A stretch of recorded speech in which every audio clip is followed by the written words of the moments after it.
बिस्मिल्लाहिर रहमानिर रहीम। अस्सलामु अलैकुम वरहमतुल्लाह। Bank registration प्रक्रिया।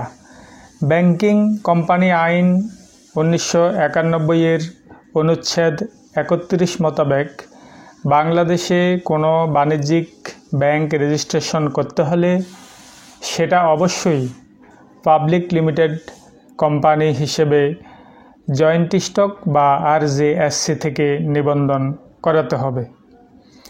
आमी एखन कोन प्रक्रियाय बांग्लादेशे एकटी बाणिज्यिक बैंक निबंधन करा जाय तार विस्तारित विवरण आपनादेर सामने संक्षिप्त आकारे तुले धरछि।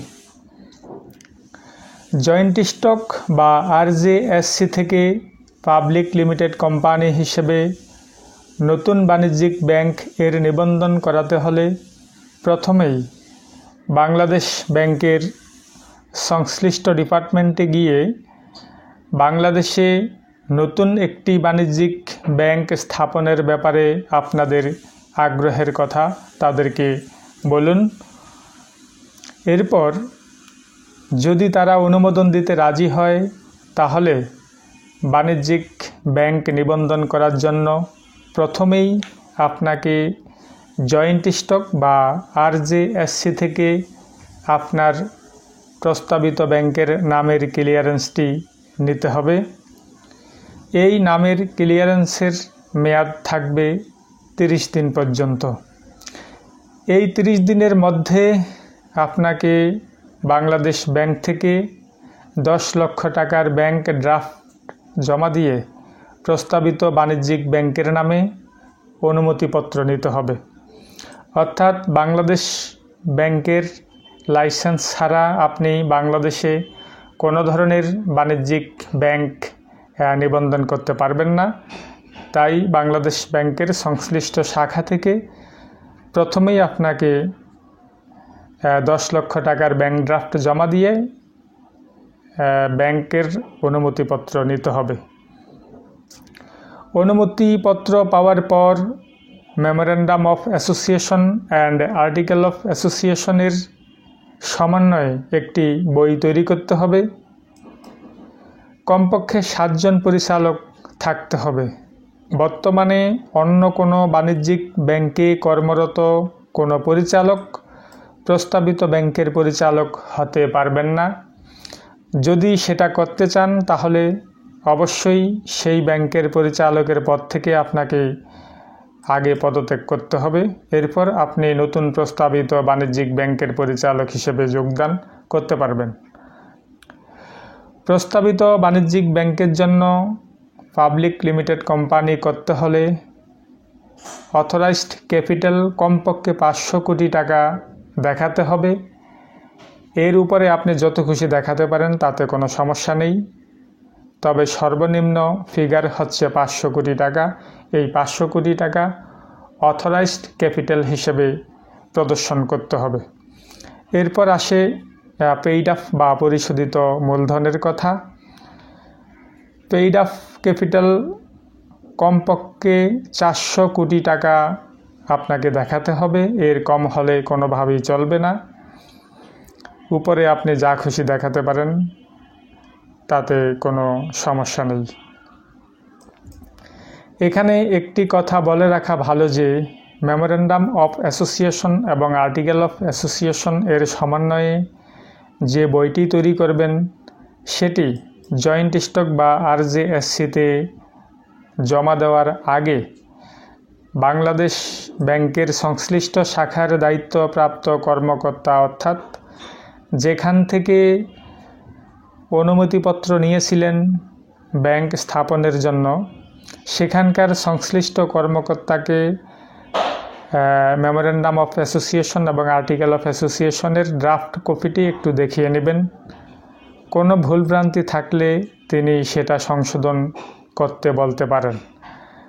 এতে করে আরজেএসসি থেকে বাণিজ্যিক ব্যাংক হিসেবে পাবলিক লিমিটেড কোম্পানির নিবন্ধন পেতে আপনার সহজ হবে।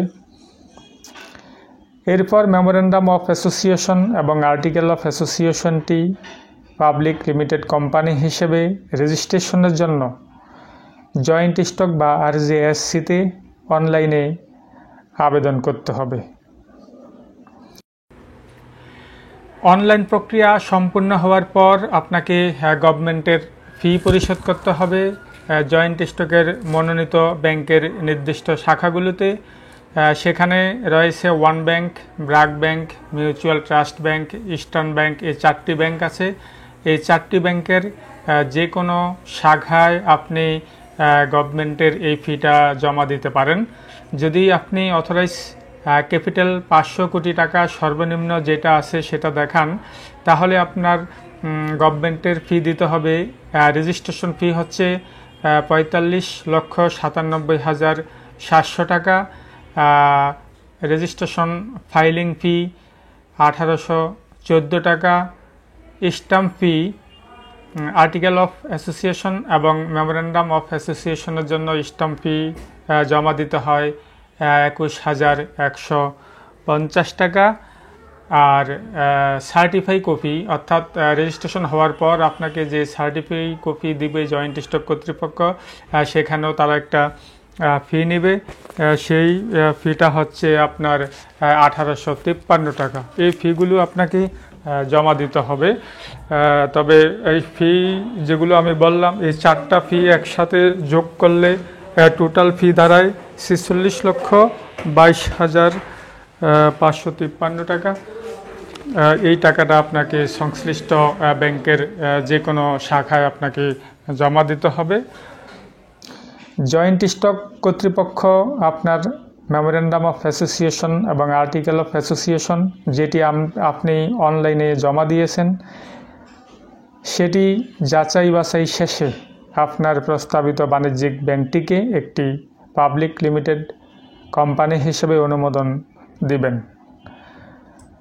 আপনার ব্যাংকটি পাবলিক লিমিটেড কোম্পানি হিসেবে জয়েন্ট স্টক বা RJSC থেকে একটি ব্যাংক হিসেবে চূড়ান্ত অনুমোদনের পর জয়েন্ট স্টক কর্তৃপক্ষ আপনাকে যেসব পেপারস সরবরাহ করবে সেগুলো হচ্ছে 1 নম্বরে মেমোরেন্ডাম অফ অ্যাসোসিয়েশন এবং আর্টিকেল অফ অ্যাসোসিয়েশন, 2 নম্বরে ফর্ম 12, 3 নম্বরে ইনকর্পোরেশন সার্টিফিকেট এবং 4 নম্বরে সার্টিফিকেট অফ বিজনেস কমেন্সমেন্ট।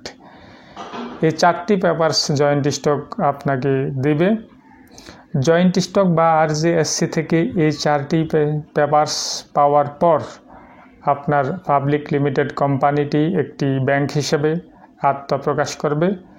এরপরই আপনি বাংলাদেশ ব্যাংকের দেওয়া অন্যান্য শর্তাবলী পূরণ সাপেক্ষে একটি বাণিজ্যিক ব্যাংক হিসেবে যাত্রা শুরু করতে পারবেন। আশা করি বুঝতে পেরেছেন। ধন্যবাদ সবাইকে।